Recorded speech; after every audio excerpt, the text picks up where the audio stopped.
Hey guys, so I just wanted to do a quick little comparison here between the Moto Z Play and the Moto G5 Plus. These are very similar handsets actually from Lenovo. You can get the Moto Z Play a little bit more expensive than the Moto G5 Plus.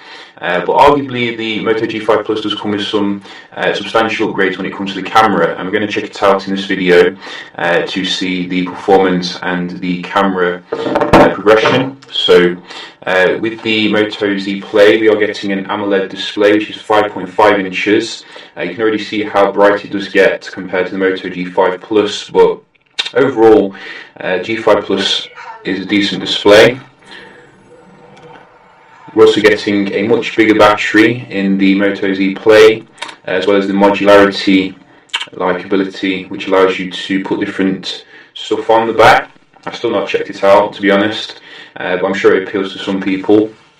So you can see the Moto Z Play does boot on a little bit faster here, starting off. I do think that they both have pretty much the same in terms of the specifications, so I don't think there's going to be a massive difference in terms of the day-to-day performance, but I think you are going to notice a massive difference when it comes to the display here. I think it looks absolutely fantastic on the Z Play. A little bit less quality though on the Moto G5 Plus, but nevertheless it does get the job done. As you can see, head on it's very clear. I think they both have front-facing speakers as well, which is nice to see, and a slightly redesigned fingerprint scanner on the Moto G5 Plus, which is a lot better if you ask me. So we're just going to have a look at the speed here. So we just got some apps here. I'm just going to run through this nice and fast just to see if there is any differences. Both are coming with 3 gigs of RAM in these particular models. You can get 4 gig RAM Moto G5 Plus. I don't think you can do that on the Moto Z Play, but so far you can see they're both pretty much the same as I thought, so I'm not going to really focus too much on the speed here because that would be pretty boring. But nevertheless, let's open up some games.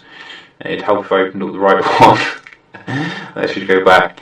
We'll do that again. Let's open up some games here. This one.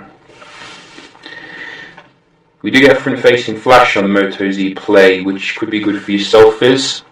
I have found the Moto G series has some fantastic selfies nowadays.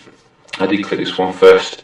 Generally, I've heard it somewhere as well that the Moto G5 Plus has some waterproofing, so that could be something good there. The Z Play loaded the game a bit faster, even though I clicked on it a little bit faster on the G5 Plus here.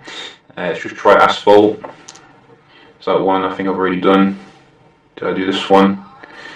So I've already done that one as well. So is it this one? Gangstar 4. I really like the music on this game. It really gets me going in the morning. So this one you can see is opening up a little bit faster on the right. Or no, or yes, it is going on the right. So quite inconclusive here with the game. It's a bit back and forth. But I think day to day you're not going to find too much of a difference. I have used these as my main driver for a day, and it's practically like the same in terms of the performance. So props to Motorola for getting a good performance for a cheap price here.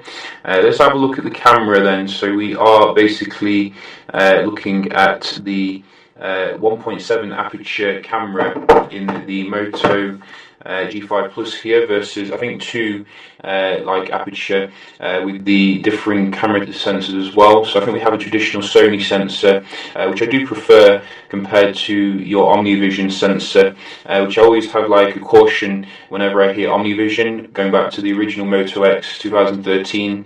I think the story is actually quite similar here in terms of the Moto X 2013 and the Moto G2, with the G2 having a better camera back in the day than the Moto X 2013. You have the same kind of story here with the G5 Plus completely blowing away the Moto Z Play in terms of the camera here. Obviously we're not using any attachments, which you can do on the Moto Z Play, like you can get a dedicated camera if you want, but most people I think are going to use the inbuilt camera like me.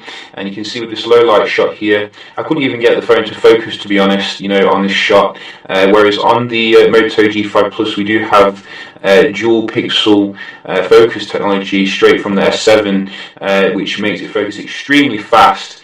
along with the 1.7 aperture gives a very nice bright clear image here in comparison. So let's just cycle through some of these here. I did have to take two actually. You can see both just came out exactly the same, whereas on the Moto G5 Plus didn't have to take two. This one was not too bad on the Moto Z Play, you know, it's quite decent here, but I think generally if I put them up on your screen you can see who is the boss here. You know, I think Motorola really needs to stick with this 1.7 aperture for its phones going forward, because it's absolutely fantastic overall. I wouldn't say the quality is quite as good as the S7, you know, I think the S7 does have optical image stabilization and probably better software processing, but it is definitely quite close here, and that is pretty amazing given the price. I think the daylight shooting is quite comparable really, you know, not a massive difference there. Very high quality stuff on the Moto G5 Plus, and very nice. I'd probably say the colours are a bit more accurate on the Moto G5 Plus day to day, which is quite good. The video recording is good, but a little bit shaky. It doesn't have optical image stabilization, but it does have 4K video support, so you'll find that it gets the job done. I did do a dedicated video which you can check out here.